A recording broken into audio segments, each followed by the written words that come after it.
Hello. Hello, Internet. How are you? Can I get some ones in the chat if you can hear me? We're just going through some audio things, and we want to know how you feel about it.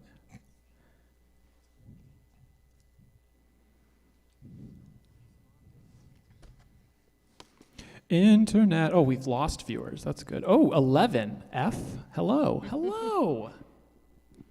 Yeah. Adam Cook is watching. Great. Okay. How do I sound? How do you sound? How was your day? Hearing happening. 1. Sounds great. Oh my gosh. It didn't 5 minutes ago, I tell you what. But actually I won't because it's boring and you're not here for me. Yeah. Great. This is the pre-show test. Pre-show test. Beelzebub. I know everyone got used to the audio not working in the beginning, and I figured I'd try something new. If you hate this, we can go back to malfunctions. I figured we'd try this for a change, but I understand it can be jarring. Oh, thanks. Yeah, it is a lovely curtain. Okay, that's kind of enough from me, huh? Right? Enough from me? Yeah, I agree. So, coming to you live from this building that we're in, it's people you've seen before. Hello, everybody. Hi, friends. Welcome back. Thanks for tuning in today to this edition of Mobtown Live. I'm stoked, Sarah. I'm pumped. I'm pumped, too. Have you done anything special with your self-isolation time this week? I've been reading books, doing a little bit of work. I hope that everybody recovers and everything goes well and no one gets hurt and the economy's fine and that I never have to do anything else again but sit in my apartment and read books. I'm super happy. Have you been doing any translations? I've been boning up on my Latin. Now that it's an emergency time, I figure I might need that. Have you been doing anything, Sarah? What interesting activities have you gotten up to? I have become obsessed with crows and trying to befriend them, the ones that live in my neighborhood. And I think it's working. It's only been a few days, but I'm trying. The other thing that I am able to do, Abby, what are you holding up? I can't, sorry. Okay, cool. All right, so the other thing I've been doing is I'm a project person. When I have free time, I just dive into these bizarre projects. And one of them that I've decided to do is to try and get Bill Henry elected for comptroller in Maryland. I'm not going to go too hard into why. You should all look that up.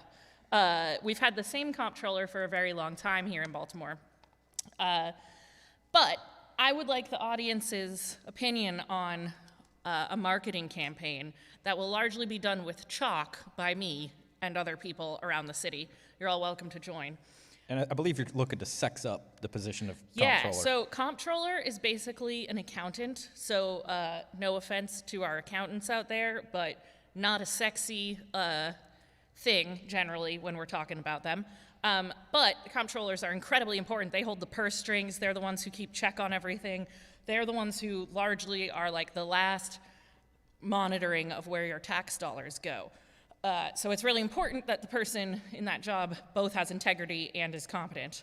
And so I'm thinking hashtag make comptroller sexy, or maybe draw portraits of Bill Henry with sunglasses and fire behind him.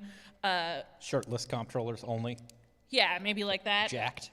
Or some other ideas are some kind of troll pun, like troll toll, or the good troll, the comptroller, or troll Baltimore, something about trolls online. So in the comments, if you have any ideas for good hashtags, please send them my way. And make sure you vote, which Michael's going to tell you about right now.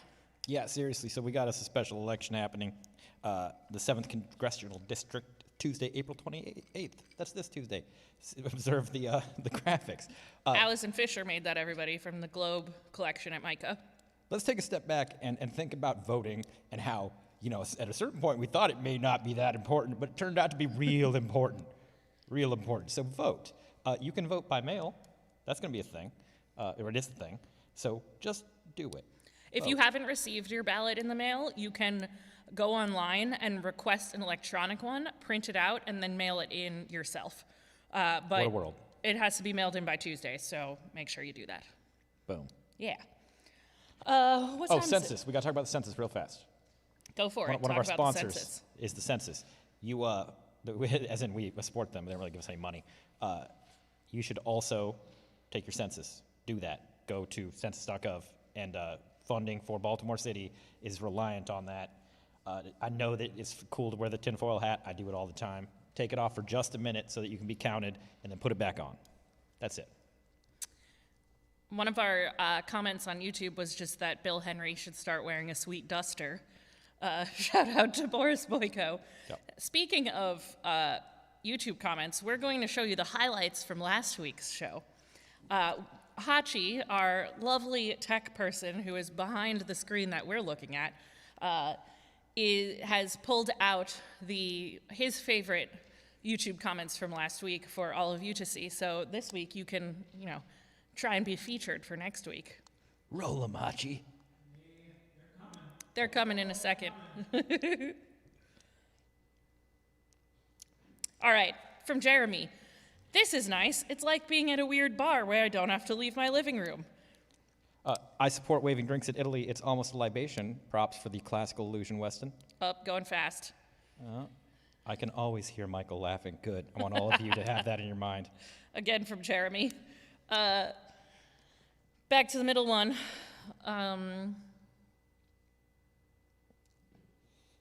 The tech folks is going so well. You just get it. You're gonna get them a second time. Which way do you talk into this microphone, Sarah? For the folks at home, I'm using the Sarah Sullivan special microphone. It looks like a toaster oven for tiny pieces of bread. All of you love to text me while this is going on to alert me to things. I can't fix anything. Texting me is useless. Yep. Hashtag more healthy Holly. For those Good of you job, who don't know, Healthy Holly was from our former mayor. It's a really shitty series of children's books. Look it up. The drawings are outstanding. And it was used to embezzle money. And our current comptroller was somehow involved in that scheme. Allegedly. Sure. I don't know if she might be She can watching. come after me. That's Are fine. you watching? All right. I think it's time to go to Regina. Yeah, we're pumped. Regina Boyce is our Maryland State Delegate for District 43, which is my district. She's also a total badass and The really fighting cool 43rd. person. I just wanted to say that. And we're going to check in with her about what she's doing today. Regina, can you hear us? Hold on. We're all learning how to use Zoom. Check out what the people Yeah, we say. learned that you have rooms, so now we have control, and turns out it's too much control.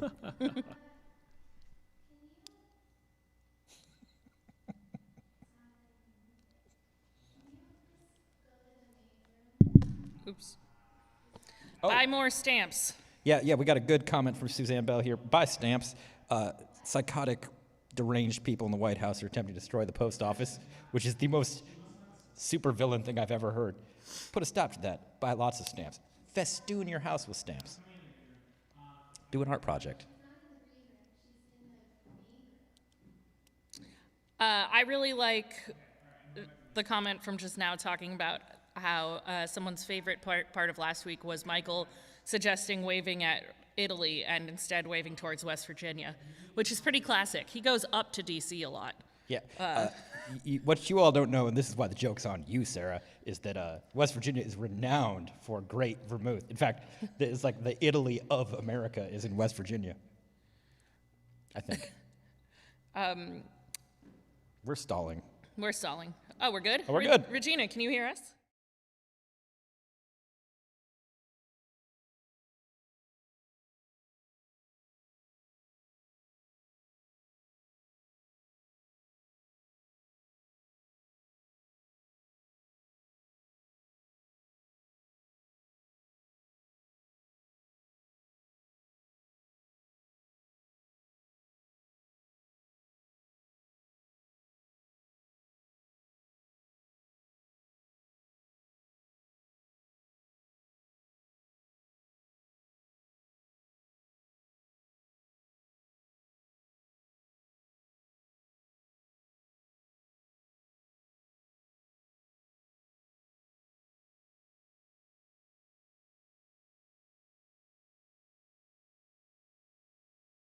miss yourself at home. Um, Face some personal demons like, why have you had this for the last 15 years? Get rid of it. It's interesting. Oh, it's Yeah. that 1 a.m. thinking, like, oh no, who am I? Yeah, the 1 a.m. thinking, the 2 a.m. thinking, I can do one more thing and then I'm in bed by 3. So it's been rough. All right, our sound was off. It's now back. So, all right. I'm going to pull up my questions for you, Regina. So, can you tell us, I guess maybe a little bit about yourself and what your jobs are? Ooh, yeah. So I Regina T. Boyce. Almost 16-year resident of Waverly. Originally, I was born in D.C., raised in Rockville, Maryland.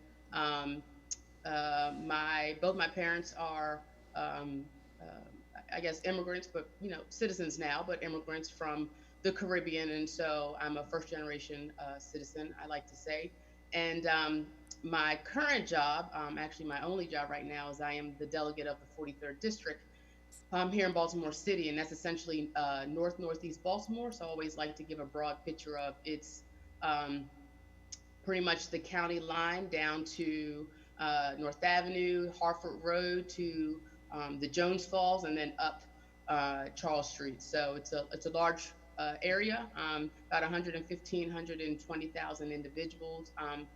In the fall, I did for 4.5 years work for Strong City Baltimore as their director of their adult learning center, where we saw what we call adult basic education or GED individuals, as well as non-native English speakers, teaching them English and civics there. So I left there because it's a lot to do a full-time job. Many people think that this is it's kind of like a luxury, like we don't do anything except for participate in 90-day session, but it's ongoing phone calls and learning and field trips and constituent concerns and bill preparation. So it's a lot. Yeah, I imagine so. I guess, just for the sake of the people watching at home who are maybe confused about all the different government roles that there are, what is a delegate? So absolutely. So there's local, state, and federal government. I would be considered state government. I am a state delegate, which means I am a state representative in the legislative branch of government for a electorate, the 43rd District in Baltimore City. So there's 47 of these across the state, where there is a representation of 3 delegates and one senator. In some places there's less. So, our job essentially is to represent our constituency at the state level. Our role, there's 188 of us, 141 of us in the House of Delegates, right? There's 2 houses, the upper house and the lower house. I'm in the lower house, the delegates, 141 delegates, and there are 47 senators, the upper house. And so our main job for our 441 sessions is to essentially balance the budget, make sure the budget is balanced, to hold accountable our governor and our agencies, public law and policy. So it's a many of a different thing, working with local jurisdictions as well as federal jurisdictions where those lines cross. Cool, thank you. I guess what does a day in the life of a delegate look like, and how has that changed right now? Well, and let's say pre-coronavirus. I'm gonna turn the light on. Ooh. Oh, that's better. So the day in the life. So outside of our legislature has a 90-day session, which begins the second Wednesday in January and ends in the first Monday of April.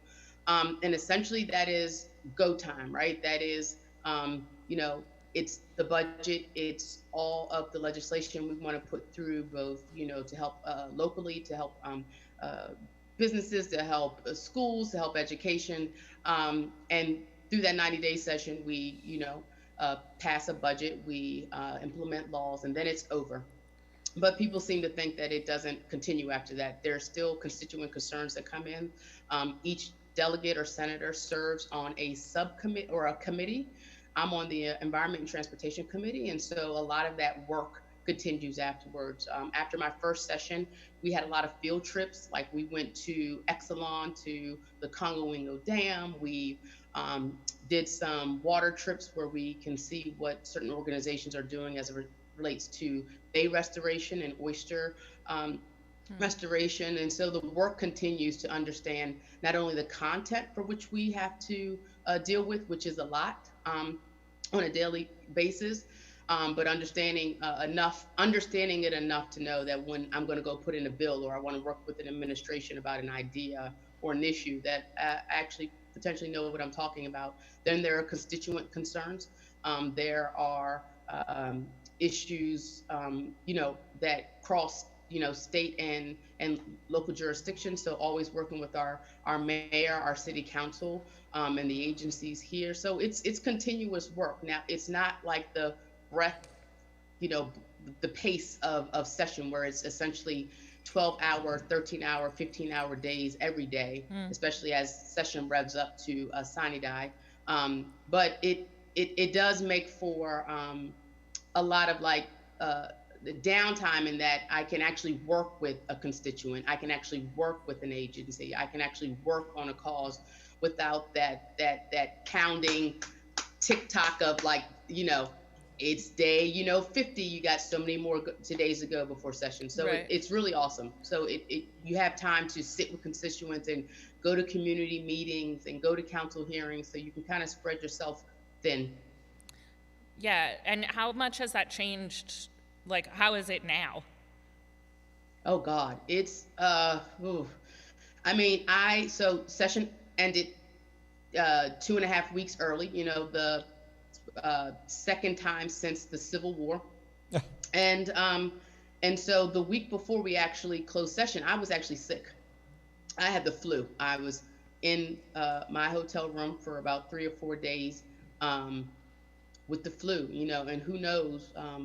Given what we know now, if I had it or not had Right. it, or I just, so I, as soon as session was over, I, like most people, quarantined myself. I always say I was jokingly in the kindergarten class of many individuals, not knowing, even though, where I got the flu from. And so I quarantined myself for about 2 weeks, only like everyone else going to essential places like running to the store, or I think yesterday or day before, I filled up my gas tank for the first time in like 4 weeks. So it's a lot of Zoom calls like now, checking with state and local entities about what's going on, the information that's coming, the budget, resources, which there are a ton of right now for individuals, especially those who are out of work right now. So it's like being at home and on my phone and on email and on these Zoom calls all day long. I'm talking to people, just calling constituents and checking in and asking how they're doing, what they may need, working with mutual aid support groups that are supporting certain areas that may be gaps from city services to make sure people are fed, or other services are being met. So it's busy, but it's like busy in my sweatpants and a t-shirt. Yeah. I mean, thank you for doing all that. Honestly, being on Zoom all day long sounds like my personal hell. It's toxic. It's poisonous. Oh Yeah. yeah, I mean, it's gotten to the point where I think my sister sent me a message today. We actually have the 43rd district has a virtual town hall tomorrow, 5:30 p.m.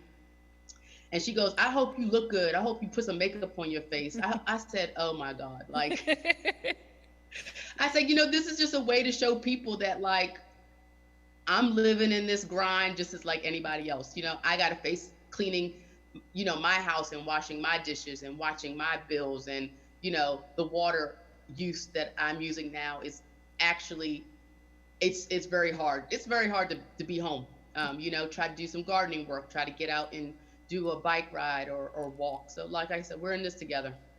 Yeah. Michael, did you have a question? Yeah, I think my question, we've been asking this of almost everybody that we interview, just because you're an expert on a sphere of the world, of life, is there's a lot of misinformation going around. People are freaking out. As somebody who has a better glimpse into the wheels of what's happening, what would you say to just your average citizen who's trying to make heads or tails and is very frustrated and confused right now? Yeah, I mean, I would say, and that was a biggest thing for me too, right? Like I'm somebody who's getting information from everywhere all day, and it got to be, quite overwhelming for me because I'm somebody who has to also still pass on that information, right? And so I tell people, I sent out like an email blast. I've been posting on social media. If it's not your local jurisdiction, if it's not the state, if it's not the CDC, if it's not your local commerce or your local labor department, your health department, like, keep it just contained to that. The city has done a great job of pulling together resources on their COVID page. So has the state, and they're all kind of integrated with like the health department. And of course, now we have specific data about who is being affected. And so like anything else, like something that's happening in California or God forbid, Georgia or Florida, like, you can read into it, but I feel like it does like cause some anxiety because, we're all in a position where we're anxious because there's not much we can do. And we're like really going on blind faith and really praying that our leadership is doing a good job on our behalf. And so far they are. So I tell people, limit your resources. What is it that you want to know, and go to those local resources to figure it out before you start passing on an email or a social media a repost. Make sure it's actually correct. I mean, there has been incorrect information out here and people are in dire straits. So you can't give out misinformation and then somebody thinks they're going to get something that they're not going to get because you put out the wrong information. That can really cause some stress. So I say stick to your local and your state information pages. Always call somebody if you don't know. That's really good advice. Yeah, that's very helpful. It's also something, people get so wrapped up in national politics, even outside of the coronavirus stuff. Or, I see people posting, which is kind of hard, because it just comes up in your feed. They're posting somebody else who died. I mean, the reality is that people are going to die. And I've heard people say, well, this is dumb. Like, this is just like the flu. Right. So maybe 10,000, 40,000 people die a year from the flu, but we're talking about 40,000 people in the matter of 2 and 3 months. And so like giving people perspective is like, this is nothing we've seen and nothing we know about it. And yet trying to fight it all at the same time while trying to find out like, what is it and what can we do to stop it? Thank you. We're running out of time. I have like 3 more questions, but sure, go. I'll try to be short and brief. Okay, first, you've been putting out stuff about how to use your stimulus check to support local businesses. Where can people find that information? Well, so you can always go to the Baltimore City COVID page, and they've got a list of like places to volunteer. I know the Mayor's Office of Immigrant Services, MEMA, has a website of all, if you're interested in giving to our immigrants who are, especially our undocumented immigrants who are not eligible for any of the state or local resources. You can go to that website to see where all of those organizations are here in the city. It's also what you could be grassroots. I know there are a lot of mutual support groups that are feeding people like warm meals. If you want to contribute to that, homeless shelters, maybe your hyper local area, like, there's a business or something in your area. So just kind of look around, be careful, of course, but look around. But I would check on those websites first to kind of see who's doing the work, because the city has done a good job of bringing together all those resources of individuals who are doing the work. So your local nonprofits, our larger philanthropic organizations. I personally finally made my choice today and gave to about 3 I split my stimulus check up to like 3 different immigrant groups that I researched that were on the ground. That's really great. Yeah. Super quick, are there any major things that we should be looking out for right now that sneaky people are trying to do while we're all paying attention to the virus, like politically or policy-wise? Right. So three things. One, the census. Make sure you've done your census, and make sure your neighbors have done your census. You can go to the planning department websites to see. Right now we're at a 42.8% response rate. Our goal is 73. We've got to do that by August. If we don't get to a certain rate, we don't get money for the next 10 years, and the next 10 years are going to be critical. 2, the election. local election and federal election. I tell people, treat the next person you're going to vote for as if they're going to work for your company. You know, check their qualifications, check their resume, check them out, see what other people are saying about them. Our local and federal election is critically important right now. And then what I would say right now is to be kind. This is an unprecedented time. It requires us to all to be kind, to be patient, to be empathetic, to be sympathetic, but also to check our privilege, right? A lot of us have the privilege, myself included, to be home and to be able to work from home and still get a paycheck and still pay my bills. A lot of people don't have that privilege. And so just remembering that and thinking about other people and looking out for other people and being aware of that. That's Thank the best you. advice I heard all day. Yeah, that's really, really good. Okay, very last thing. What does it mean for you right now to be a good, whole, aware, critically thinking citizen in Baltimore City? Again, checking our privilege and remembering that not everybody is privileged. Remembering that, you know, there's 25% of kids right now in the city school system that haven't been accounted for as far as the work and online. I think what's beautiful is that we're all working together. So, you know, make sure we're just working together, working together. I mean, the more together we work and not in silos, the better we can, better impact we can make.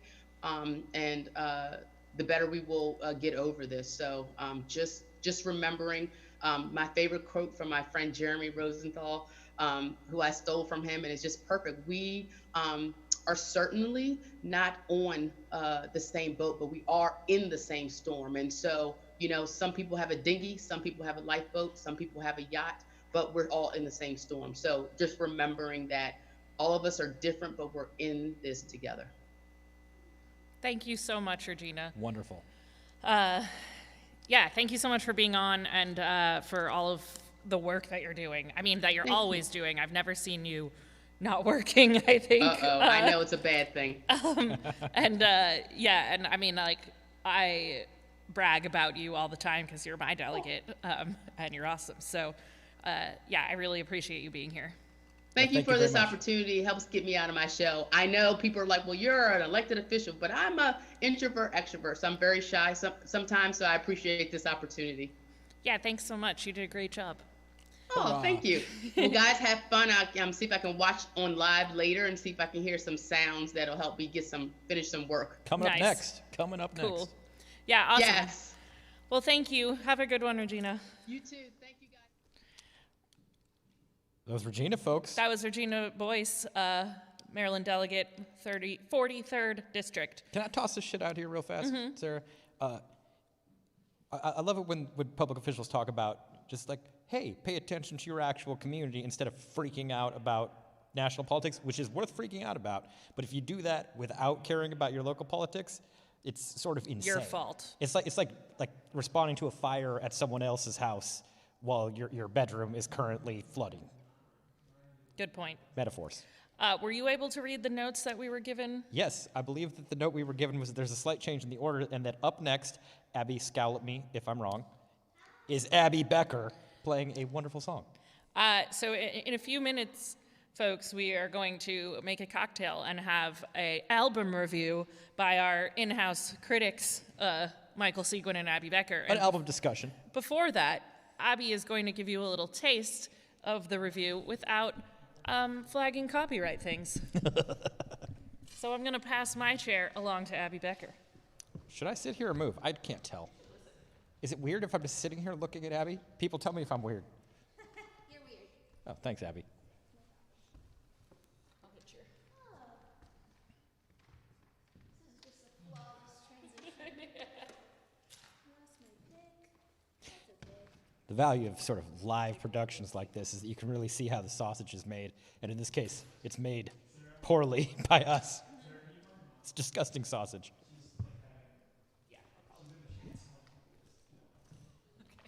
Sarah has to call her mom. Everyone should. Call your mother.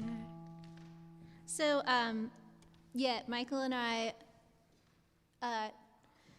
We're going to talk about Fiona Apple in a little bit, but first,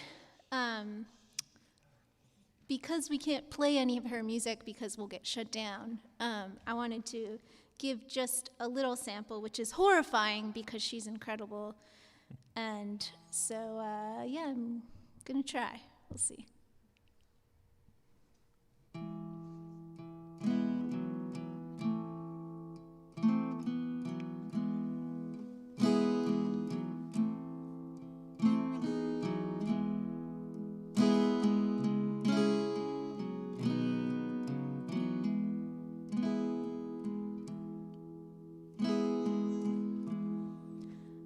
So be it, I'm your crowbar. If that's what I am so far. Until you get out of this mess. And I will pretend that I don't know of your sin. Until you are ready to confess, but all the time, all the time, I'll know, I'll know, and you can use my skin to bury secrets in, and I will settle you down. And at my own suggestion, I will ask no questions. Well, I do my thing in the background, but all the time, all the time, I'll know, I'll know.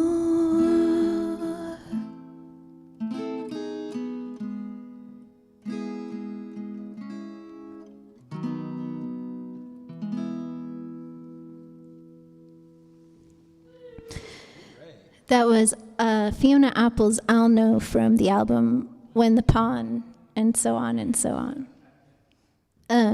Up next, Hachi, you ready? Up next we have a community spotlight holding up some love for Baltimore City with our very own Hachi Matt Reed. So, back to those audio issues I talked about. Let's see if this works. Everyone hold on to your butts and prepare for...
Today's the day, y'all. Happy 420. So I got a FedEx notification on my phone saying that my package was going to be delivered by 10:30. It's actually 10:40. It got delivered just before I jumped in the shower. I thought it was going to be a game that I backed on Kickstarter because I didn't think that the Token Terror stuff was going to show up this early. But it's unboxing day. I got the preview copies of Token Terror's Battlegrounds, and we're going to take a look. My partner Bit's already removed them from the box that they arrived in. I'm very excited to see how everything turned out. I hope I don't have any disappointments. I saw some pictures from Gameland. They look really good. So here we go. I see a couple of people watching. Hello, how are you? Here we go. Woo! Actions. And the rule booklet. Oh, with that gloss paper.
You feel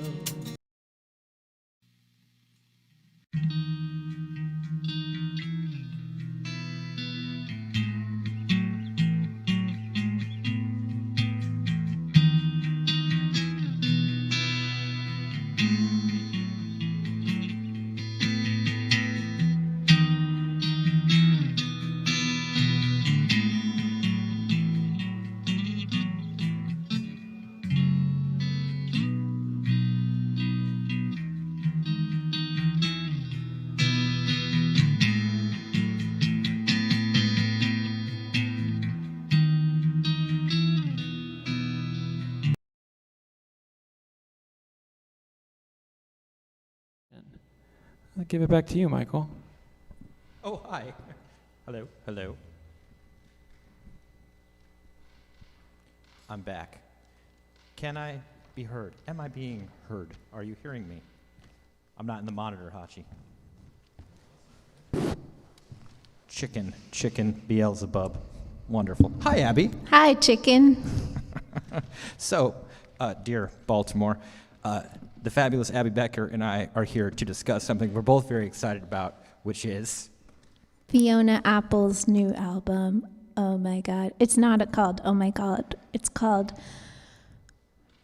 Fetch the Bolt Fetch Cutters. the Bolt Cutters. Yeah. Yeah. It's stunning. I'm so excited. I'm not sure that I can really talk about it, but I'm going to do my best. While you gather yourself, we're Okay. gonna make a quick cocktail because the people are at home and they need to know how to do these things. What are we making tonight? Well, tonight we're gonna make a Negroni because for some reason when I thought of Fiona Apple, I thought a Negroni. You know, it had, like, her name suggests some sort of bubblegum pop star, and then it turns out no, not at all. It's dark. And just like a Negroni looks sweet and is actually a kind of intense drink. So here's how you make one according to my rigorous standards. You take yourself a thing. Normally you'd put the ice in last, but we're not at the bar, so I did it first. A Negroni is equal parts of this shit: Campari, sweet vermouth, and gin. So we're gonna take our gin. I'm gonna make 2 of them. I'd say about 1 ounce each, but since you're in the apocalypse, just kind of eyeball it. You know, don't be weird. I'm gonna count. That's a lot. That's some gin, right? Cool. All right, that's a cup full of gin. Put some Campari in there, about the same amount. Getting close to the top. Wonderful. Okay, I learned this from the best. A little bit of that. Michael's trying to get me drunk. Yeah. Yeah, in fact, you should probably not drink this whole thing, Abby. I know. Yeah, all right, and then we grab this. It's a skull stirrer. I need a refund back or a refill back here, so. Okay, we'll hook you up, Hachi. We'll hook you up with social distancing. Wonderful. Okay, so then what you got yourself is a Negroni. It should taste awesome. Again, like these are not times for being prissy with your cocktails. You pour the ingredients in a glass, you stir it around, and then you drink it because you need to get that stuff in your bloodstream. All right. So what can you, like, let's say I don't have, okay, hypothetically, let's say that my vermouth is like 20 years old. What do I do in that situation? I say you fucking roll with it. You see what happens. Yeah, I mean, go ahead, take that. I'm not going to touch it. All right. Yeah, here. There you go. What cheers? Yeah. All right. Thank you. Oh, tastes like Fiona Apple makes me feel. How is that? Confused. Very confused, but sort of profounder. A better person for listening. Yeah. So what? This segment was actually your idea, Michael. What made you want to talk about this album specifically? Well, there's two reasons, Abby. The first is that many of our customers and patrons at the Mobtown Ballroom, as much as I love them, are kind of godless barbarians. And I wanted to make some, Sarah's making a face as if to say, no, they're not. Yeah. I wanted to introduce some recommendations. If people are trapped at home, what could you do other than playing video games? You could listen to Fiona Apple. You could read the great New Yorker coverage of her a couple weeks ago, and maybe do some things that you normally wouldn't have time to, such as sit down and listen to an entire, somewhat challenging album and take it in a, thoughtful way. I know that you're a fan of this kind of behavior. Tell me about it. Yeah. Well, sitting around listening to records is like one of my favorite things to do. And you don't need. I don't have the vinyl. I couldn't even find her website. Which turns out she really just like doesn't really have one, because good on her, she doesn't need to. But an artist, a musical artist, puts a lot of thought, and for the most, I'm not speaking for everyone, but certainly in this case, it seems pretty self-evident to me that she put a lot of thought and time into constructing this particular album. As a discrete entity, as a thing that you should enjoy, as a whole, rather than oh, cool, this little thing, yeah, I like that, Yeah, when I was listening to it, it's not the sort of album where something pops out at you and you say wow, this song is my new jam that I'm going to play with all my people or whatever. Yeah, this is a banger. Yeah, there's not really any bangers, so to speak. There's certainly a movement throughout the whole thing, and it's the kind of thing that I think my metaphor for this in general with art is that some things come to you where they jump at you and say, hey, I'm your new friend, and other things require you to make a little bit more of an investment. And Fiona Apple, with all of her wacky, arrhythmic, nutty stuff, definitely takes a minute. You have to pay attention. It's not something that will make you happy, just sort of in the background. Mm-hmm. As a musician yourself, yes, you seem to respond pretty heartily to Fiona Apple. What is it about her in particular? Yeah, I think it's that, one, she's gut-wrenchingly honest. You can just tell. How a little kid can tell when you're lying to them and they don't like you? Yeah, you can tell. Two, she is an incredible artist. Her craft, she's very good at her craft. She's way beyond Lindy 3. I'll say that. That was a little red meat for the base there. And 3, she does not conform to what you might expect a pop artist to do or be, or what a respectable lady necessarily has to do and has to act. I think actually that's a lot of what this album is about. It's about being a woman and interacting with other women. There's a song called "Ladies," which is, I'm going to say, pretty challenging. Not towards just women, but towards everyone. The sort of premise of it is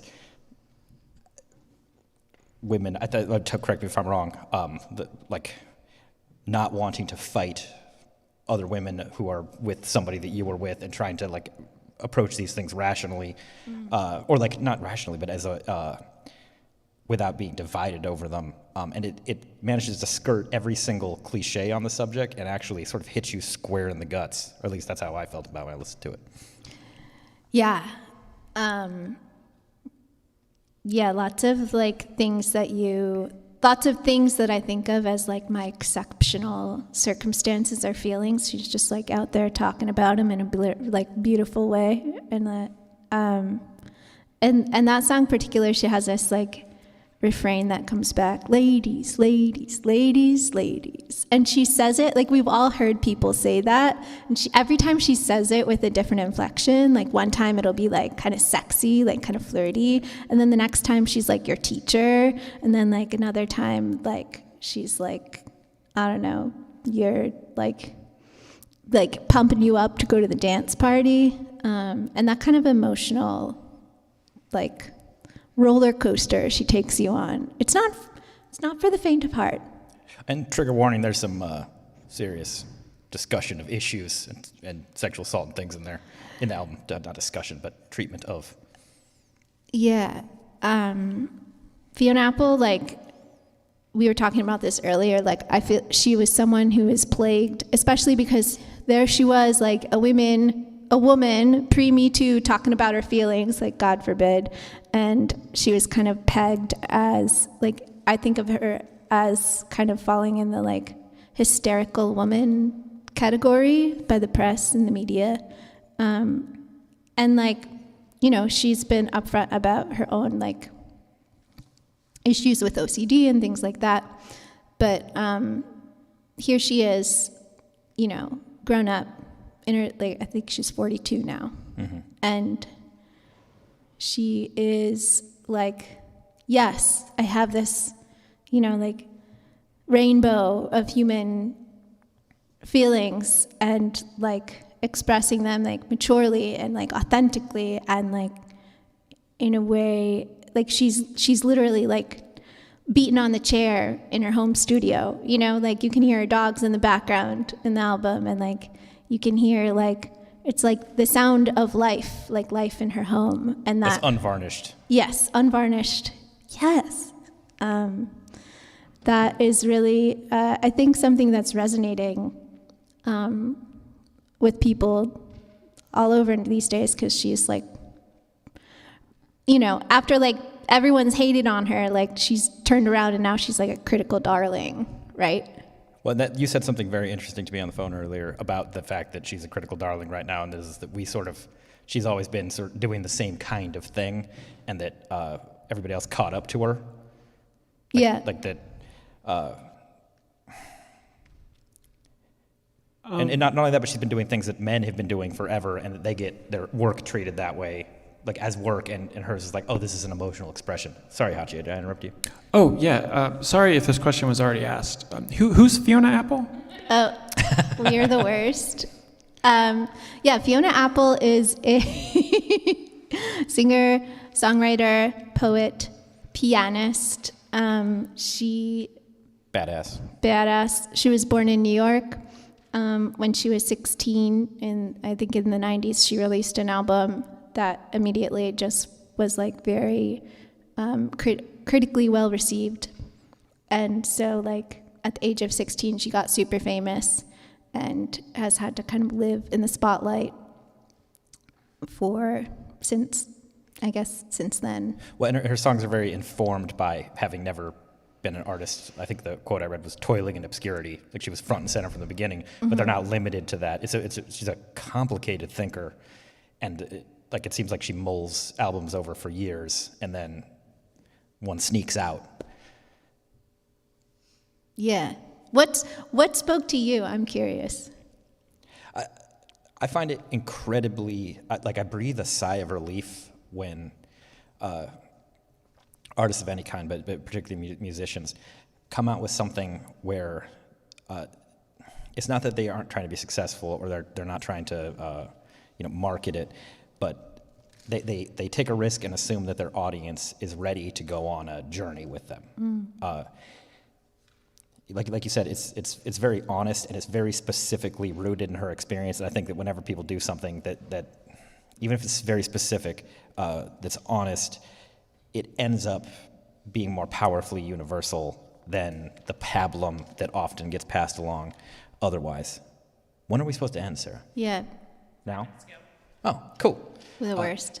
Well, we are the worst. But I really love Fiona Apple. So to wrap it up, I would just invite you, if you haven't already, and to check out this album and like sit down and like, you know, it's like going to the theater. Like sit down, get yourself a glass of wine or some Fresca, whatever it is, you know. And Turn off just the like, lights. light a candle, whatever it takes, and like if it's not for you, that's fine. But give it a shot. Certainly means a lot to a lot of people. Yeah, beginning to end. Give it a shot. All right.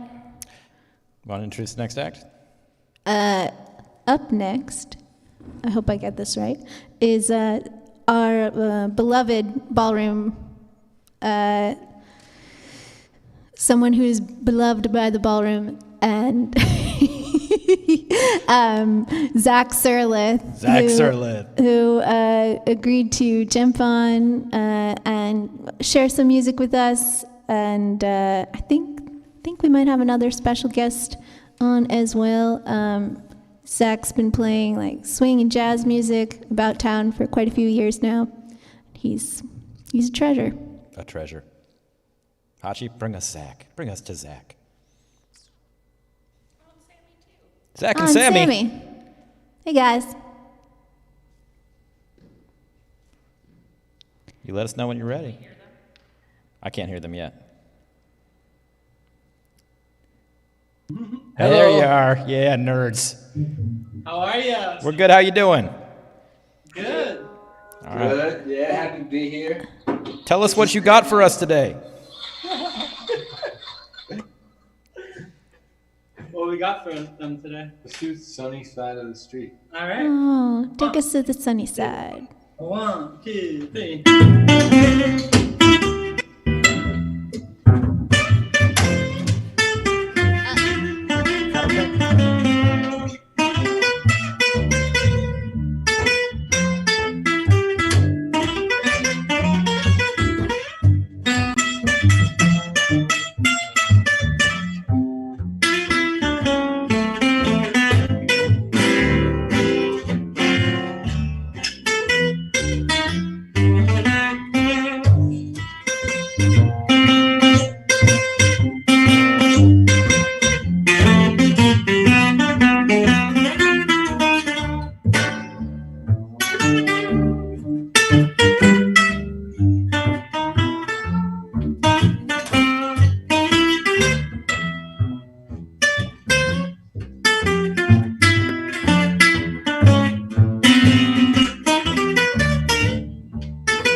Nice. That was Sunny Side of the Street. Hope everyone's doing well in quarantine. We need some of that good weather these days. Sammy and I have been talking about a lot about how since we don't have gigs and we're not playing out, it's really hard to practice anything or like even playing tunes with people is a weird sensation right now because we don't do that much. Sammy and I still play together, but we're not playing with anyone else. And when we play together, we play mostly stuff we're working on. So I've been playing trumpet or mandolin, and Sammy's been playing a tenor guitar. We've been diving into fingerstyle guitar. Old blues or nothing we usually make money doing. Yes, so. Basically, there's a great opportunity it's beautiful. to work on things that no one would ever pay us for, but we don't have to feel shame for it. So before this, we were seeing if we had Brazilian music up to speed. Yeah. Choro pieces from the 30s, but they didn't quite make it. Maybe next time. Yeah. As the quarantine goes longer, it'll become more likely that we will play Choro pieces. Instead of coming out with completely new swing rap, we're going to come out playing a completely different style of music. Do you want to do, which one was it? Okay. Yeah. All right. This dude is from, our Lord and Savior Django Reinhardt wrote it.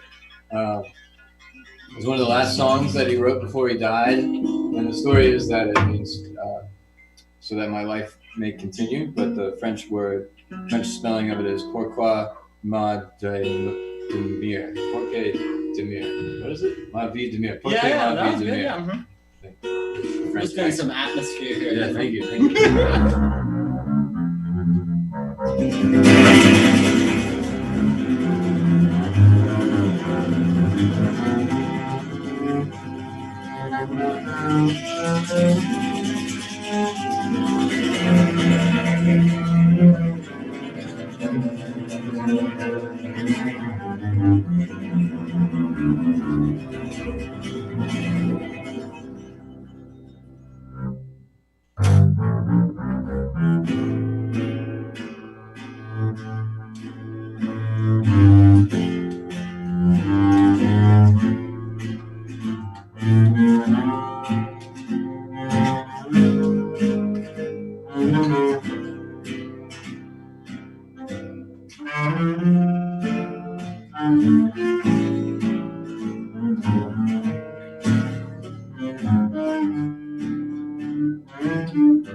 Django! Django! Django, baby.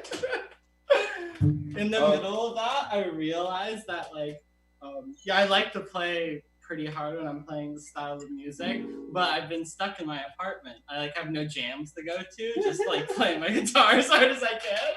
So right then, I just totally got lost in being able to play as loud as I can. So sorry to Zach's neighbors. What were you about to say? Something? Nothing important. I was gonna say we made Boulevardiers. Oh yeah. Inspired by This is logo. Let's cheers anyway. By you, Michael Segan. Yeah. For, our whiskey Negronis. But I think there's mezcal in them right now, so I've been calling them mezcalaronis, much to the dismay of most people around. Most people in the world. They're delicious though. Not to the dismay of me. Should we do another one? Yeah. Do you want to do flambe? Yeah, let's do that. This Or is you wanna a do French Mario? waltz. French music. What were you gonna Do say? you want to do Mario? Oh. Do you think we have time for one more or two more? I don't know. I don't know either. Flambe. Yeah, it's flambe. Then we'll do the other one really quick. Alright, so this is a French musette waltz. The title is a bit complicated. I've always had trouble pronouncing it, but I'm pretty sure it's something close to flambe montagne. Do I know what that means? No. And even when I ask French teachers or speakers, they're not sure. So I think it has something to do with a certain region, a dance or something like that. Cool.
Oh yeah, I've missed Thanks, that by guys. face.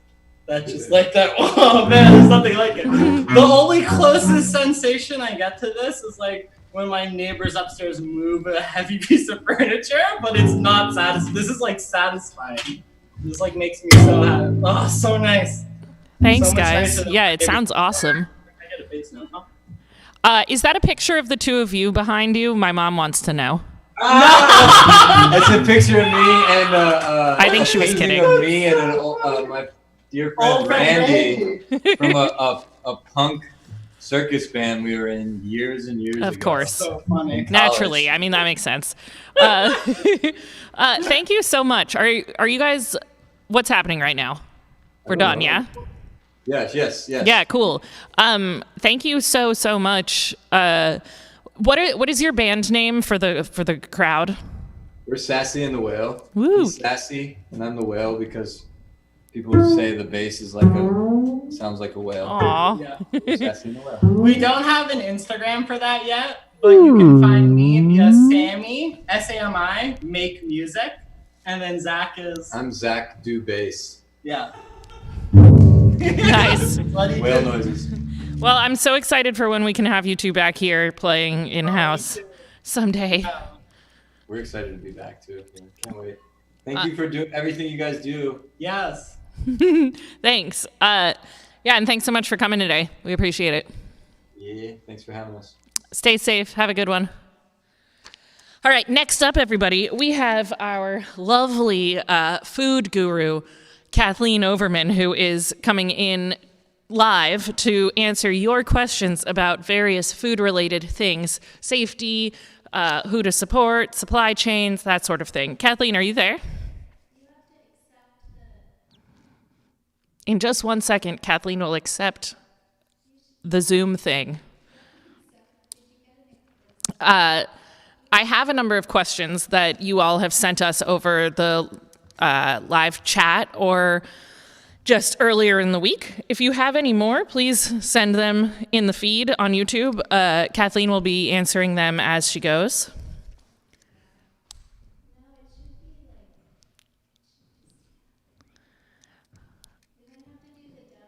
Are you pacing and eating pizza, Michael? Now would be a great time for Michael to talk about one of his favorite things, which is reading. And there's a local bookstore here in Pigtown called Charm City Books, and they're dear friends of ours. And Michael, what do you got here in terms of your goodie bag? All right, listen up, people. First of all, I called you godless barbarians, and that's true. But you can change that, all right? Go to charmcitybooks.com. You can order books. They'll put them in this sexy little bag, and then they will deliver them to you. Or you can go by the store, and a gloved hand will emerge and hand you your baggie of books, sanitized, super safe. You need to read, all right? That's the one thing that stands between us and basically running the streets covered in our own feces, howling at the moon. Books. Thank you, Michael, for that lovely plug of Charm City Books. They're also just like really awesome people doing God's work. How are we doing on the Kathleen situation? We're working on it. Michael, you got anything else to say about books? Actually, I'd personally like to hear more about what separates us from the animals. If you could just riff on that. I could. There are several things that separate us from the animals. Books being an example of my favorite, which is things that are analog. Whatever's the opposite of this bullshit of the internet. We started a business, I hope that you're all aware of this, built on the idea that people should interact face-to-face, talk to each other, avoid the internet. And we are now in our personal hell running an internet thing, talking to you from a distance. And it seems like you're a little bit happy about it, and we want to discourage that. Watch this now, donate to the artists, but when the time comes, get your butts back out in the world, read a book, have a good time. But during this apocalypse right now, it's a perfect time to take on a large project like reading War and Peace, or the Bible, or really anything other than playing video games. Right, Sarah? Yeah, sure. Yeah. Talk to crows. I've been talking to crows a lot, yeah. And it's crow o'clock right now, actually. Well, no, about 15 minutes ago they flew back, and I missed them because I'm here with all of you. I'm going full crow lady, so I'll see you in a couple years when I'm covered in crows. Yeah, we'll report back on how that pans out. Thank you for bearing with us, everybody. We're trying out new setups every week until we find one that we can kind of stick with. Also, technology, while it's happening fast on the internet, deliveries aren't happening quickly. So the delay on all the equipment that we need to get is a lot longer than, we're accustomed to. Sarah, can I give one more recommendation since we're just filling time? No. Yeah, of course. Thank you, Sarah. I want to recommend an author given to me by a dear friend of mine that you should possibly order from Charm City Books. His name is Adrian C. Lewis, and he's a Native American author. He sadly passed away 7 years ago, and is absolutely awesome from the sort of South Dakota area. Writes these riveting, intense poems that are very accessible, and also there's really a lot of like a downstairs, under your pants metaphors and imagery going on, and a lot of stuff that would upset your parents if you were reading it when you were young, and will certainly just devastate conservative wackos. So I commend Adrian C. Lewis to you. Look up a poem called Decoration Day. Change your life. Way to alienate our conservative wacko audience, Michael. Well, I love you too. I recommended the Bible earlier. I'm a broad-minded man. I was just, I think, being presumptuous, assuming that we have any conservative wacko audience members. But if we do, not all conservatives are wackos, I'll say that. There's some good ones in there. Yeah. All right, Kathleen, we got you here. Hello. Yay, Hey. hi. Hey. Thank you so much for being here. Uh-oh, now I can't hear you. Hear me? Yes, now I can. Okay, good. I hope everyone likes that little ditty. Yeah, thanks again for being here and, for putting up with me texting you like 3 times a day about anything. Oh, I'm into it. I like it a lot. As social people, the texts keep me from feeling like a kooky bird. Can you tell us, because not everyone watching today was at the telethon for the whole thing, can you tell us who you are and what you do? Sure. Yeah. So my name is Kathleen Overman. Hello to anyone out there watching. I am really excited to be your friend through the internet. It is a weird time we're living in. I started in the food industry as soon as I got out of college, and became a local business advocate first through field marketing. So I usually, honestly, Sarah, am very comfortable one-to-one looking someone dead in the eye. Super weirded out by anything having to do with the internet. So it's been really fun to be a part of this. Right? It's like been a whole new thing, but I've been enjoying it. Yeah. So what local business advocacy means is that starting with field marketing, getting people to understand why it's important to buy from a local product. Say, like if you see someone demoing at a Whole Foods or a Wegmans, and you're like, I really want to eat that. That looks delicious. And they're like, let me tell you about where it comes from. This is a local business from a local family recipe and farm, or whatever the really compelling story is. We donate a part of our proceeds to medical research at Johns Hopkins. There's a lot of incredible businesses located in the state of Maryland, but also DC, Virginia, Pennsylvania, New Jersey. That's what I would consider our local consumer packaged goods ecosystem. And my whole job for most of my career has been to storytell and share with people why it's important to buy from those locals. And now I am the director of connection over at a company called Curate, which helps large institutions like the Baltimore Convention Center, University of Maryland Medical Center, Annie Casey Foundation, wonderful group, and several DC locations purchase from products made in our region, which helps those products diversify their portfolio and stop relying on just grocery store chains and farmers markets to be successful and thriving, and allows them to come into spaces where we might be casually hanging out with our friends or people from out of town. And that gives it makes a new opportunity for someone not from the area to discover a local brand, but also for that local brand to have growth opportunity. That's really cool. Yeah, it's really fun. So we're going to have you answer some questions about various things. I know that some of them were thrown out to you earlier today. Do you want me to ask them now, or do you want to Sure, just go and keep through me them? from having to look at my email. So, and also it makes it a little surprising for me. So yeah, there are a number of questions we got. First one, I think fairly basic. What should every pantry have in it at all times? Rice and beans.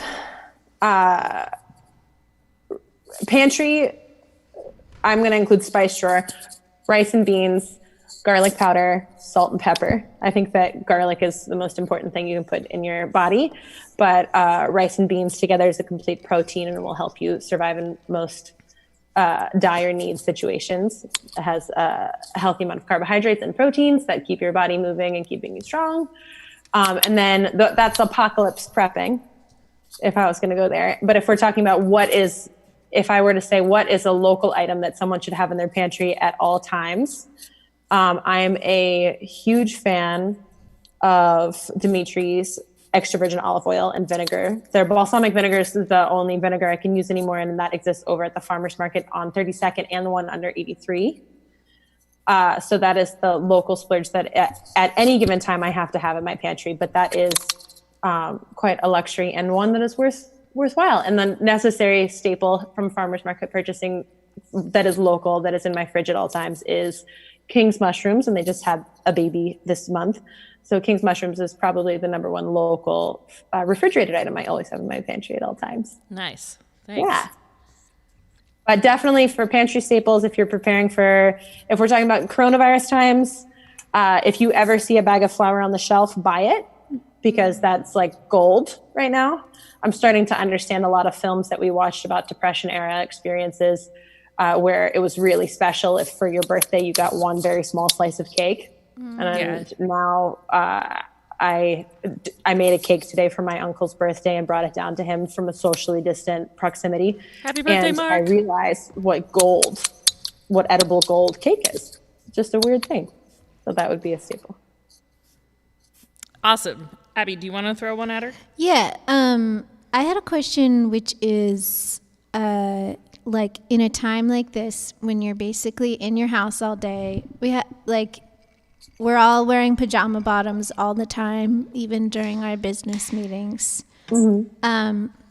How do you make things special? Like, how do you change it up? How do you celebrate an occasion when we're all kind of stuck in our houses? Well, and why is it important? Why is it important? It's really nice. So, food is a really special way to mark occasions inside of your home during COVID-19, because we can't go anywhere.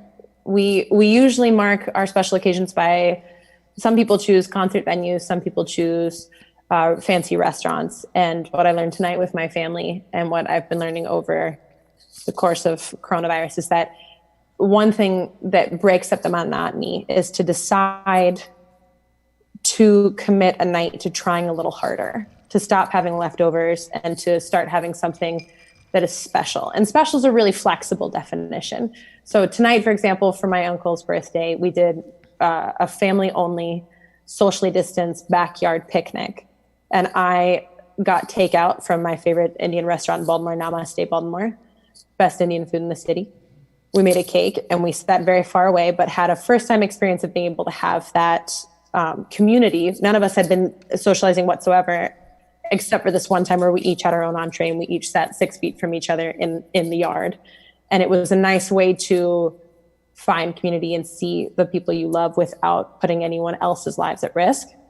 And that's something that honestly we discussed maybe should be a little bit more normal after coronavirus, is taking some of these special occasions that we usually spend at fancy restaurants and saying, what happens if we put this into our own house in a way that we've never really used the space in our house, which is also something that celebrating these occasions does. It teaches you how to use the space you have in your home in a way that makes you feel a little less crazy, because right now we're spending so much time in our home that I know that I've started creating weird boxes around moments in my life. Like, I've asked for an hour a day that the living room become the gym, and that nobody's allowed to go in the gym when I'm at the gym, because I go to the gym alone usually every week, a couple times a week. So now if I'm in the gym, can nobody come into the room, please? But if you're doing special occasions in your house, you can almost give the house a facelift each time you have that special occasion. And it doesn't mean that you have to necessarily go out to eat or order in, which is nice. I mean, we marked a special occasion. We've been marking Fridays as like a special night in the house. My roommate set up a private cocktail bar in our living room, and my partner and I got dressed up just to walk to Clavel and back. And it provides you with an opportunity to get dressed up and to create imagination space and to try a new persona out and to interact with your housemates in a way that's a little challenging and a little different, but challenging and different in a way that is fun versus who gets what shelf in the fridge, which is it's a whole different experience. But you don't have to go out to eat in order to make it a special occasion too. You can do something that you normally just wouldn't have in your diet. So say like we just, to celebrate our anniversary recently, we had a pizza bite night, and we usually make a lot of really healthy food. And instead we just ate as many pizza bites as we could afford to put in our bodies and had a series of cocktails, but on the floor. And it was a way for us to, again, stop wearing our sweatpants every day. And a lot of these exercises are these things we're doing are for our mental health. They're ways for us to stop feeling like we're not allowed to socialize. That makes a lot of sense. That's really good advice. I mean, for heaven's sakes, I'll out us, Sarah. We live across the park from one another, and I had to borrow sugar to make said cake, and it was so exciting to go outside and borrow sugar from your household that I poured myself a glass of wine, and my roommate made you a cocktail so we could make it an experience just to see another face. So there's these little opportunities come up in front of us, and we can either be like, ugh, I guess I can't go to the store, so I better borrow sugar. We took it from being that narrative to being, I don't have to go to the store, I can borrow sugar from Sarah, and I bet she would really like a nice cocktail, and like, let's have some fun with it, which all of a sudden makes it a fascinating adventure. Our house has been talking about each of us hosting a party in our room because we don't usually hang out in each other's rooms, so we could each have our own themed party. But anyway. That is nice. That is a great idea. And you could also start doing themed food, which is, we're doing to celebrate our neighborhood. You know, our neighborhood's kind of a different story. We all like enable, everyone comes out on their porches and knows everyone's name on the street, which is something we're so fortunate to have. But in order to lean into that sense of community a little bit harder, we've made a random, previously non-existent special occasion of a porch prom that we're throwing. Who thought just of that for the one, neighborhood. Kathleen? What was that? I said, who thought of that? I thought of a porch prom because I wanted to socialize with my neighbors. So I invented a porch prom, and I encourage anybody watching to put out a flyer to your neighbors. And very low ask here, very, very low overhead on this. Go in your house, find a dress that is fancy, go in your freezer, find all the tiny bites that you can have, all of the pizza bites, all of the weird samosas, go to Punjab grocery, get some frozen treats that you've never tried before, sit on your porch in the fanciest clothes you own, and eat all of your frozen appetizers and drink champagne. And that's it. Nice. Okay, for the sake of time, can we do some rapid fire questions? Yeah. Sorry. No, you're great. I got one. Go Okay. From the one and only Sarah's mom, Cindy Sullivan. Of course. What's the dealio with expiration dates? They are something that we should be, I liked Cindy's note. I think she sent in an email that we should be a little bit more aware of dairy. When we're looking at an expiration date, dairy tends to be a little bit more firm because there are some variables when you're producing anything with dairy in it. But that said, you could probably, I'm not liable to anyone watching, but you could probably go about 6 months past the expiration date on any canned good and be fine. Cool. That makes Totally sense. fine. And also the most important thing to be aware of is the sound of a bubble or bloating of a can or a container. If there's bloating, or if the surface, if like it's a piece of plastic over the packaging in the fridge, if it's bubbling and you touch it and it's firm, throw it away. It's botulism and you're gonna get sick. But if it's not bloating and doesn't have a fizzle, if you eat it and it doesn't bubble in your mouth, you're probably fine. Sweet. I did not know that, so thank you. Oh yeah, that's you answered If this. you've ever had tingly salsa, it's a weird thing. Yeah, but some salsa's tingly anyway. But I know the difference. I know what you mean. If it's like Pop effervescent Rocks in your salsa mouth, is a weird thing. There you go. Okay. Quick one, because you mostly answered it on the telethon, but for other people, how worried should people be about takeout and groceries, and what precautions should they take? There have been 0 cases of transmission reported and during coronavirus contracting coronavirus through foodborne illness. So it's as just a the foodborne surfaces of the virus. containers. Pardon? So, like, what about the surfaces of the containers? Surfaces of containers for the risk you have here is that if say somebody's delivering your food and they cough, hopefully like this, but the food's here, and a little bit gets on the packaging, that then you take that packaging, you open it, and you, without thinking, rub your face. That's when you're at risk of contracting coronavirus from that container. So the best method for you if you're getting takeout, and everyone right now should still feel comfortable getting takeout, especially ordering directly from local vendors, because when you call in a restaurant or order through their specific company-based online platform, you save them about 30% of every purchase, which then goes directly back to making sure their staff is still funded and making sure that the world that we love so much looks the same after coronavirus stay at homes or restrictions are lifted. So let me just get that out of the way. If you're ordering, please stop ordering through online platforms. They're not going to go out of business. You as an individual can make a difference by buying from the restaurant directly. But when you get the product, bring it inside your house, wash your hands, get a wet wipe. If it's a plastic container or metal container, which it shouldn't be metal from a takeout, but if it is, who knows, wipe it down with a wet wipe, then transfer the food to a plate, wash your hands, and then eat your meal. If it is in a cardboard container, the virus can't live on organic surfaces as long as it can on hard surfaces. Hard surfaces are about 3 hours. Organic surfaces, it's very unstable. So you're at less of a risk if it's a cardboard or biodegradable box, but still the advice would be wash your hands, transfer the food to a plate, put the containers in the recycling or the trash, wash your hands again, and then eat. Cool. But nothing, you're gonna be fine. So to avoid Grubhub, etc., should we just call our local, favorite, whatever, Chinese food place directly? Is that the best way to do it? Absolutely. So number one, like the kinds of conversations you can get out of talking to your friendly neighborhood takeout guy right now is insane, because everyone is craving human contact. So you're probably going to make a friend on the phone if you give it a couple seconds extra. But calling the phone numbers directly, social media has been a very strange and helpful tool right now.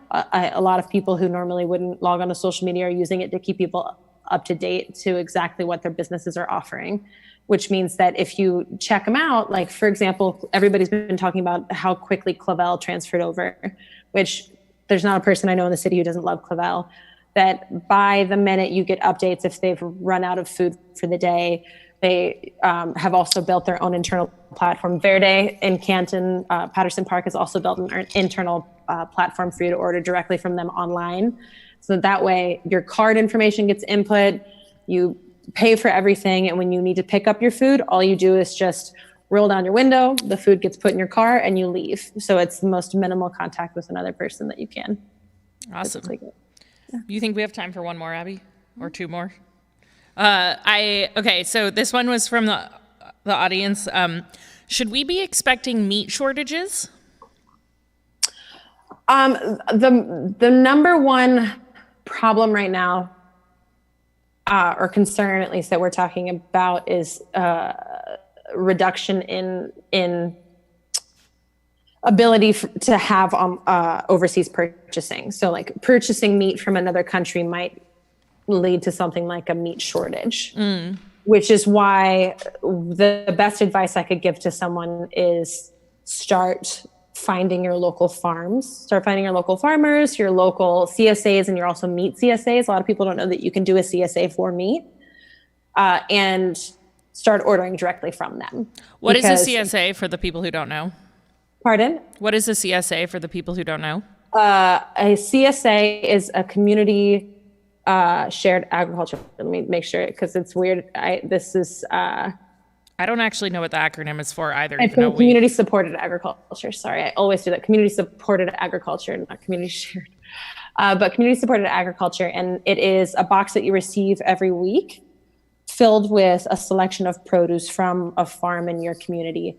And it might be, I know that Hungry Harvest has their own different kinds of like ugly fruit CSAs, and the feature that our neighbor recently taught us is that they put in surprise herbs of the week. But a lot of farmers do the exact same thing and also allow for add-ons. So Oak Spring Farm is somebody that people could be reaching out to. Good Dog Farm is another local farm you could be reaching out to.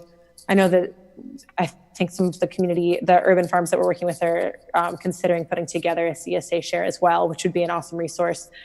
Chesapeake Farm to Table is another group that people could be checking in with and ordering CSAs from. And they're doing pickup at Union Craft Brewery right now, so that you can also go in and get whatever beer you need, but ice cream, treats, etc., all in the same pickup box.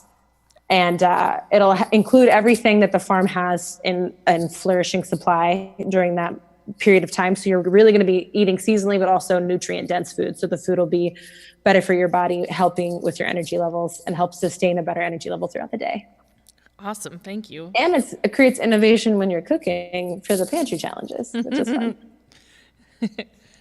Anything else, Abby? I would just, maybe last question.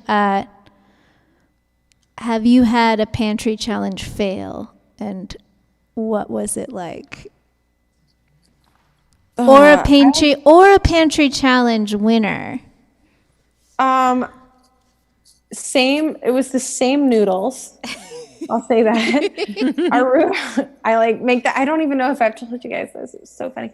So we've been doing a part of the mental health regimen and like community space building exercise we've been doing in our house is we're doing a Tuesday dinner series. So every Tuesday we sit at the dining room table, the TV's off, we light candles, we put on a record, and each of us goes around the table talking about how our mental health is, how we're feeling, what was hard this week, what we need to work on this week, and if we have any expressed needs.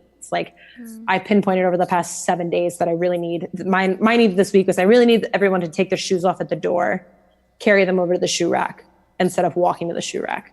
It's just been bothering me. I need that.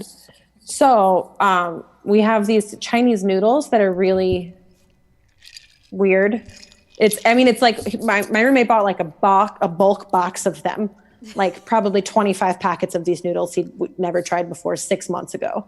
And so as soon as we realized we were going to be locked down, I immediately cleared out all the pantry like I'd shown during the telethon and organized everything and made my like pantry challenge box. And so we did it 2 different versions of the same millions and millions of packs of noodles, actually 3 different versions, but these 2, one of which pantry fail was and Alex, if you're watching, I love you so much. He made us ramen the night of the pink moon. We came home from a bike ride and we were gonna have ramen, and he boiled the noodles in a pot of water and put in turmeric and a little bit of cayenne, and then was cracking eggs to put in. All sounds good so far. He had some massage kale on the side, but then anything else that would have maybe gone into that ramen broth was like 100% forgotten.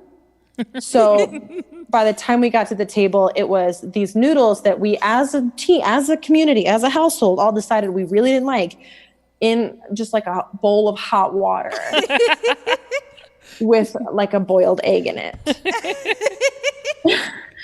And I'm really all on board with encouraging Alex to cook more. We've lived together for 5 years, best roommate anyone could ask for. So we just both, Spencer and I were on either side of the table, and I went, did you put miso in this? And he was like, oh no, I totally forgot. And I was like, it's no worries. I will just grab some really quick I'm going to put a little bit in if that's okay. And Spencer was like, did you put soy sauce in this? And he's like, no, you know what? I forgot to put salt in this too. And we were like, it's totally fine. It's totally fine. Don't worry about it. We're going to and I came back from the kitchen with this arm of condiments so that people could just jazz it up a little bit. That was the weirdest thing I've eaten in my life. That's awesome. And so the weirdest thing that we've done with it that I've eaten in my life that ended up being pretty successful as well was same noodles, Shelby Calm from Fair Farms. Shout out to Fair Farms, Shelby Calm, brilliant community activist and organic farm and farming advocate in the state of Maryland.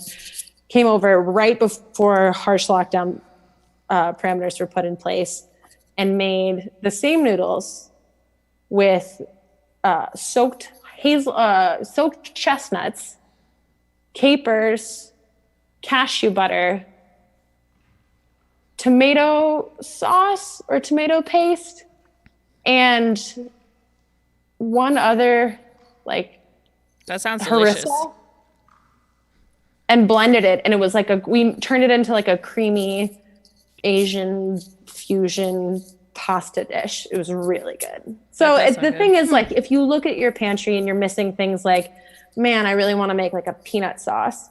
Don't overlook the weird cashews that you got to have stuff in your turkey 2 years ago that you never used because you bought too many of them because you were panicking because it was your first Thanksgiving.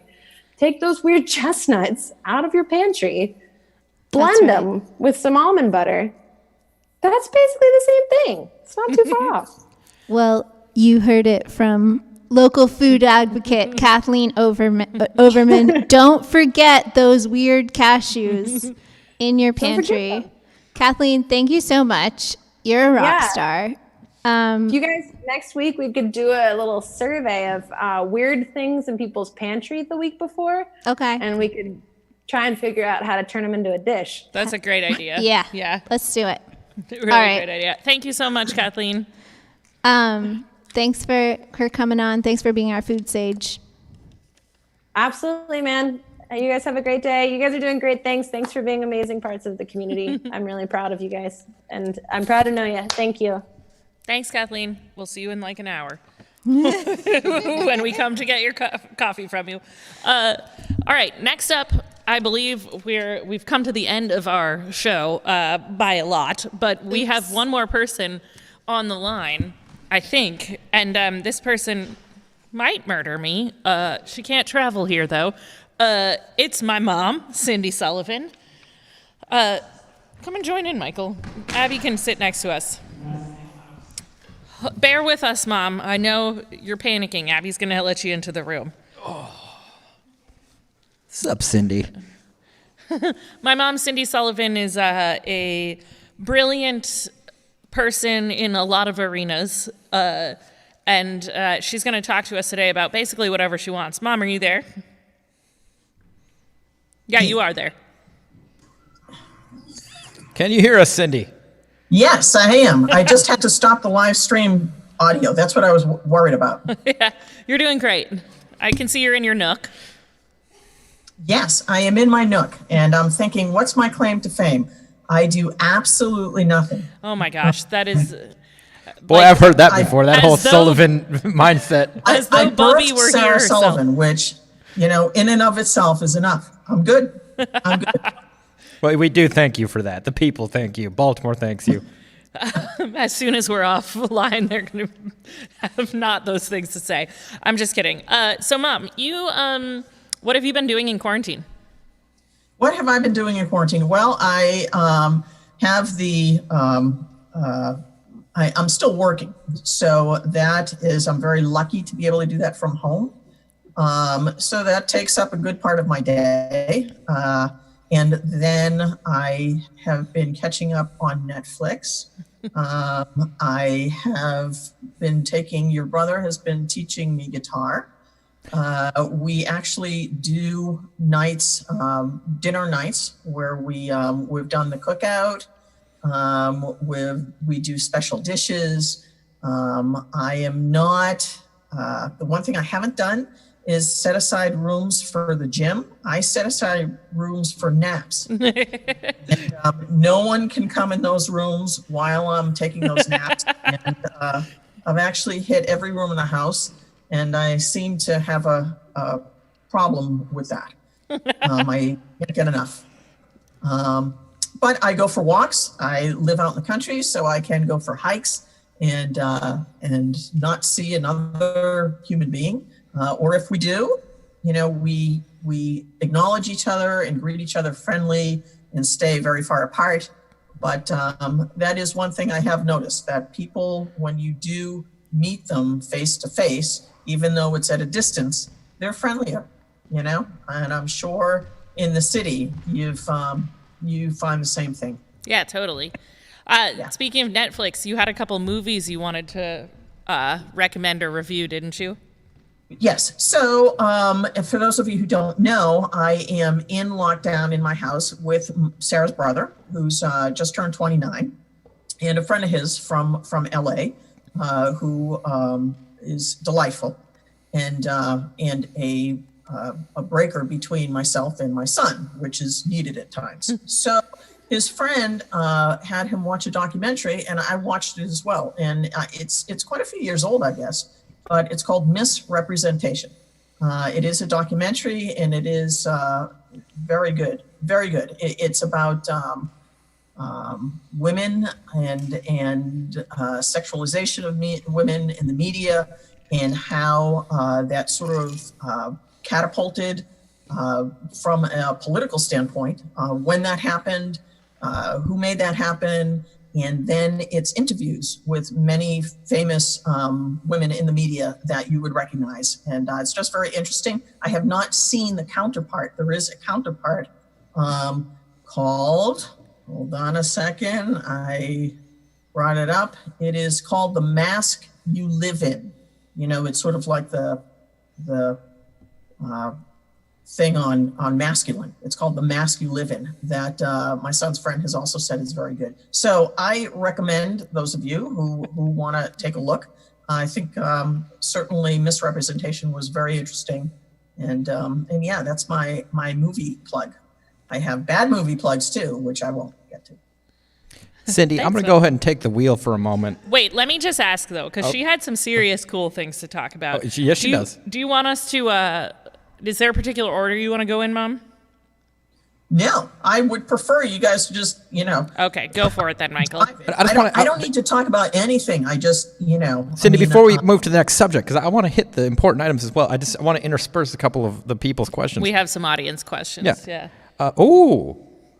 First of all, this one, the people are familiar with the Spooky Dead. What is your take on the Spooky Dead, Cindy? So Spooky Dead, for those of you who don't know, again, my son does. He has a Spooky Dead. It's on Facebook. It's also on YouTube. And it started every year. My kids go up with their dad to a lake in New Hampshire called Lake Winnipesaukee. And apparently before bed, my son would get a flashlight and do a finger puppet show. And the unique thing about it is that it's totally unscripted. He wings it as he goes along. And so I had heard of this, but there was one night soon after he had moved back home, and he set it up with Sarah that he was going to do it. And so I was on my laptop tuned in, and he starts this Spooky Dead thing, and I'm thinking, what is going on? It's this little finger puppet, and he's doing it right above me. And I didn't really get it until he got to a point where he started milking a cow with, again, he's got his little finger puppets. Hand puppets, shadow puppets. Shadow puppets, yeah. The visual as well as the audio was hilarious, and I burst out laughing. So, I'm undecided. I don't know whether he's, I hate to, for lack of a better word, and I hope he's not listening, he's either an idiot or he's a genius, and I haven't decided which one. In my experience, people can oscillate back and forth. Yeah, but this is a tough one. it is interesting how, as these shadow puppets go along, I mean, he does chases with 3 people chasing each other. I mean, there's only 2 hands, and he pulls it off. It's almost like his film degree paid off largely in Spooky Dead. Yes, and the characterization you start getting into. Like, again, it's the same shadow puppet, and yet he switches voices, and you get into, oh, okay, it's so-and-so, it's so-and-so, it's so-and-so. So anyway, Michael, that's it. I have grown to enjoy them. At first, I was a little horrified by the whole thing. Yeah, he really knows how to get a fiction off the ground. Next question, real fast. Then we'll go back to what you were talking about, Sarah. What were Sarah's first words? That's from Kira Isaacs. What were Sarah's first words? They were, fuck you. I'm just kidding, sorry. They were, I'm sorry? Yeah. Thanks, Yes. Michael. You know, I actually don't know. I know her first word, I was so excited. And it was basically, I wasn't sure what she was saying. It was Dia, like D-E-E-A, which of course isn't a word. But I said it a lot, she though. was so emphatic about it. And she pointed at something and said, Dia. And I thought, oh my God, like language is right around the corner.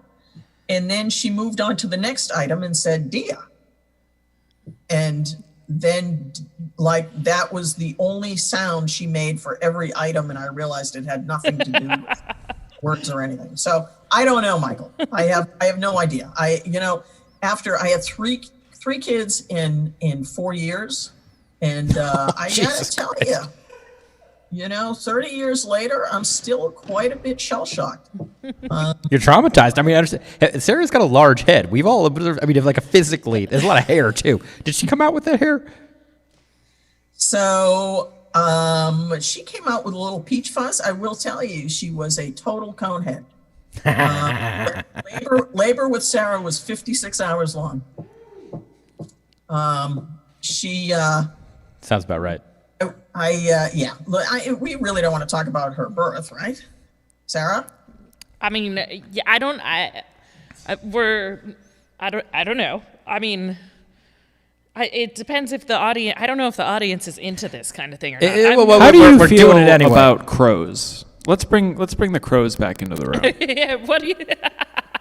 Look at her face. Are you a pro crow? No, she is crow. That's called. Is this an idiot genius thing again? I think it's just an idiot thing. There is no way she is doing well in this quarantine thing. She's becoming a crow person. And as I once said to a group of her friends down in Baltimore, Sarah is a very intelligent, mature, adult, very kind person. Seemingly has her head on totally straight and is very well grounded. And then you look at her car or her room and you realize there's serious mental illness. Oh my God. I would venture a guess that this crow fixation is feeding into that side of her. The bed, though, has always looked quite comfy. So, I mean, really, who can tell? I mean, don't look at the piles. Look at the bed. You have to get to it. Alrighty. So, did you I guess are there any more questions, or should we? Mom, do you have anything that you want to talk about in particular? Not a thing. Okay. Well, I'd like you to put a sort of a capstone on this, and a lot of people at the ballroom look up to Sarah. She's sort of a leader for them. She's somebody. I hear it constantly. What's that? She's a leader for us too. Yeah, she's a wonderful woman. But I get nothing but people being like, Sarah is so cool. She's the best. I love her so much. And that's cool. And that's true. And I'm not trying to downplay that. What I'm saying is that can you contextualize her in a couple of sentences so that people have a richer understanding of her origins? In a couple of sentences? Wow. Paragraphs. Yeah, no. As everyone out there can understand that you have these personas that you project. And they're not necessarily, when I say project, I don't mean it's not real. And as I said, Sarah is a formidable young woman, and in many ways, and you know, I'm not going to detract from that. But in the family, don't forget, she's the oldest of three. They're all within 4 years apart. They are all strong, independent adults, and each of them has their own dynamics within the family. And that is very different than the Sarah that you guys all know and love in the ballroom. I think it was one of the times I was down at the dance on Halloween, and I got talking to a couple of young dancers who looked up to Sarah, and they took lessons from her. And I don't know what possessed me, but I said to them, you know, at home with Sarah, the dynamics are she's kind of klutzy. She's a real klutz. And they didn't even smile, and they said, yeah, that doesn't sound right. I don't think so. Cindy, I've seen this side of her, the klutzy side. They'll like fall over anything, just like you're having a conversation and she just crumples.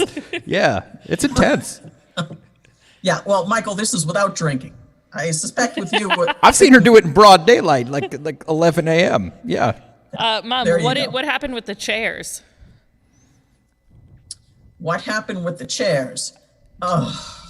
Yeah, no, there's many stories that we could tell, Sarah, that feed into that klutziness. She went through what we thought was a phase, but there's actual, you know, residual klutziness that will always probably haunt her, because that's part of her. Again, each one of the kids and myself have a persona within the family, and that's part of hers as well.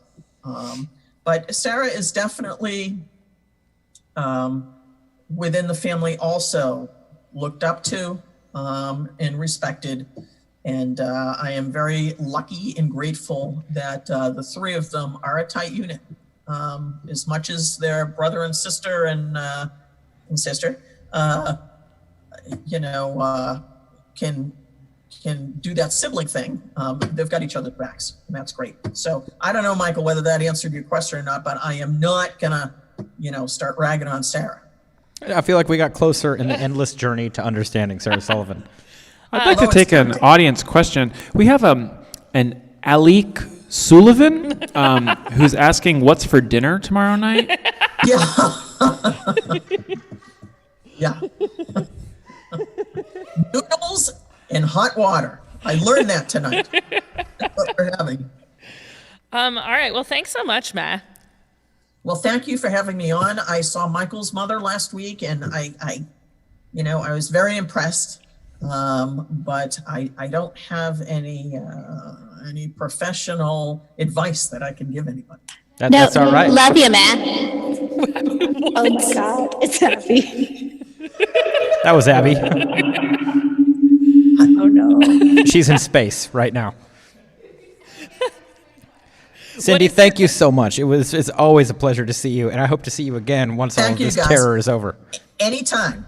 Thanks, man. Anytime. I'll come with my words of wisdom. Okay. All right. I love you. Bye. Thanks. Love you too. Bye-bye. All right, everybody. That was the infamous Cindy Sullivan. Referred to in Sarah's hotter moments as Cindy. Or Meh. Meh. We've come to the end of our show, I believe. I thought we had one more small video to play. Well, that was my next question. I think we should play it. Abby has something to do. Abby, I'm going to let you take my spot while you do this. Uh-oh.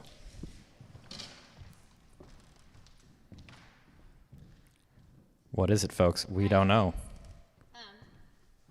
So, as insanely detail-oriented as I am, because I'm crazy, I was worried that I was going to forget to vote. So, I just wanted to take this time while we're getting set for the final act. Thanks so much, Meh, for joining us, to vote live. That's right, folks. I'm voting live. Is that legal? Yes, I've had Did you do one that? drink. So A daring woman. That is Abby's mail-in ballot that she's showing you. There it is. You will get one of those in the mail, or you may, and you should use it and vote. That's right. Exercise that franchise. It's D7, okay? So if you're not in District 7, which we all know, or some of us know that is among the most gerrymandered districts, so not everyone in Baltimore City will necessarily have one. But it was addressed to me. It says official election mail. I'm going to open it up. Official absentee balloting material. Did I request this? No, it just came in the mail for me. I have one of these as well, Abby. That's right, and I told you to bring it, but we have just too many apps. Hachi's trying to get us on all the apps, and there's a lot I already of filled mine communication out. It's cool. happening. All right, well, some of us are winners. Certificate of person assisting absent. So this would be like if someone's helping you out vote, they got to fill out this sheet.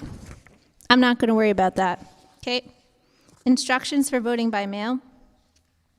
I received this ballot because I'm in the 7th Congressional District. Oh, see, okay, I've already failed. I will need a black pen. It says that you need at least 2 postage stamps. I've been told by the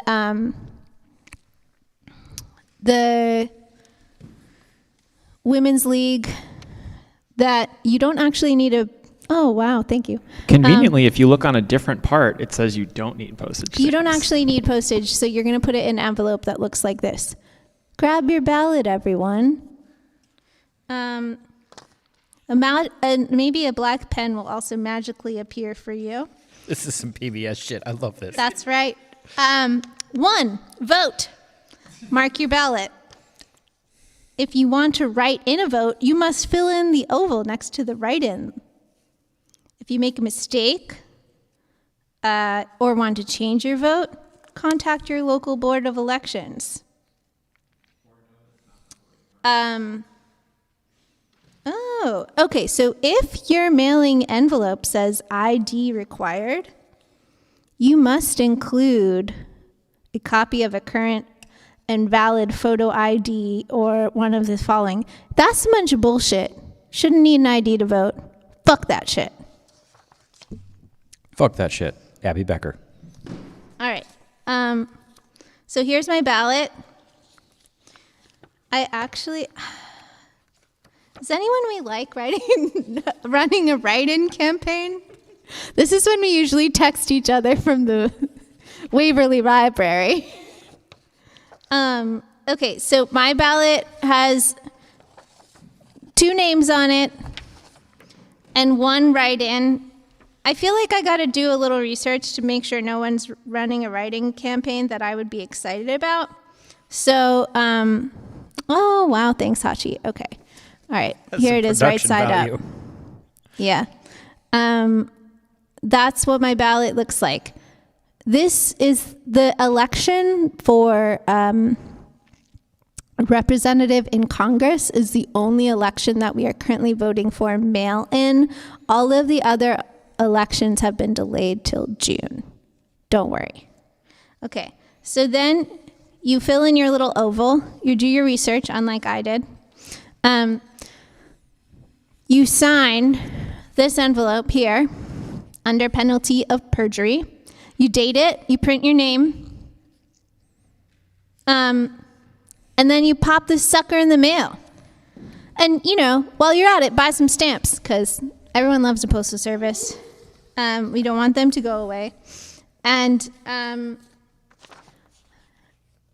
know this is a tiny bit less exciting than it was supposed to be, because I didn't actually bubble in the thing. So you Research are all is always riveted. exciting, Abby. This is hot television right here, but don't forget to vote. Just do it. Call me, and I will do it with you, because, I will talk you through it. I'll read you all the little things. But let's get this shit done. And can't wait to vote for the next one. All right. Without further ado, we have one final video for you. We will be back next week. Mm-hmm. And Hachi's going to be like, One if you voted. So I think some thank yous are in order. Allison Fisher. Allison is doing all of our graphics. She also sent us this gorgeous image that's on the screen right now. We're going to be posting a coloring book challenge for voting in the Facebook event. So fill out that coloring sheet, and your sheet might be featured in Mobtown Live next week. Next week, we are moving into our next iteration. We'll be back next week, Wednesday, 7 p.m. It'll definitely be featured. You color that thing, it's going on the internet. If okay, you're you lucky. hear that? You hear that, Congratulations, internet? you'll be on the internet. We're gonna put you on the internet. You don't even know. You don't. Your dad doesn't have an ISDN yet. I'm still clapping over here. We gave him a microphone. I got it myself. We want to thank our techs, Hachi and me. We want to thank our gracious hosts, Michael and Sarah. We want to thank all our audience for sticking by us through thick and thin, tall and small. Regina, Kathleen, Sammy, Cindy, Zach, Sarah's mom, Cindy, that other Cindy that I just randomly named. Sarah's mom's the shit. Somebody asked if my mom or your mom would win a jousting match. Oh, let's vote. Tune in next week. Yeah, Yeah, well, next right. week we're going to set that up. Bros for lending us equipment. The Munchel for lending us equipment. And for being adorable. All of y'all for staying home. And without further ado, we bring you not 3, not 2, but the one and only Charlie Wieprecht. Good night, everyone.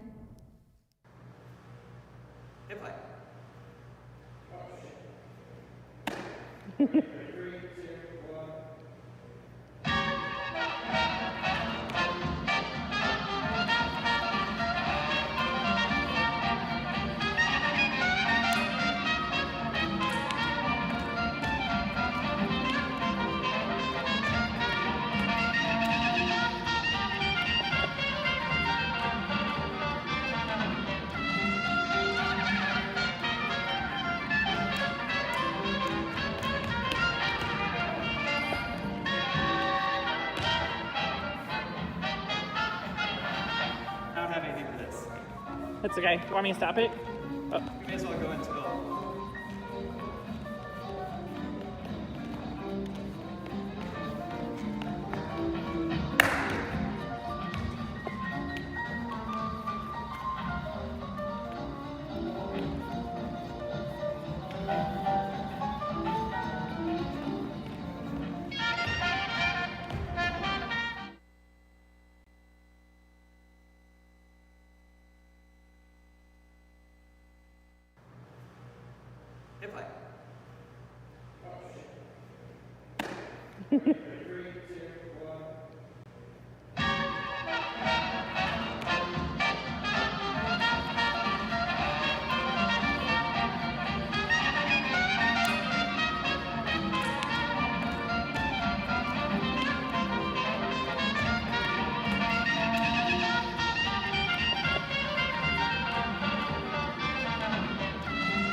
I don't have anything for this. That's okay. Want me to stop it? Oh. You may as well go and spill.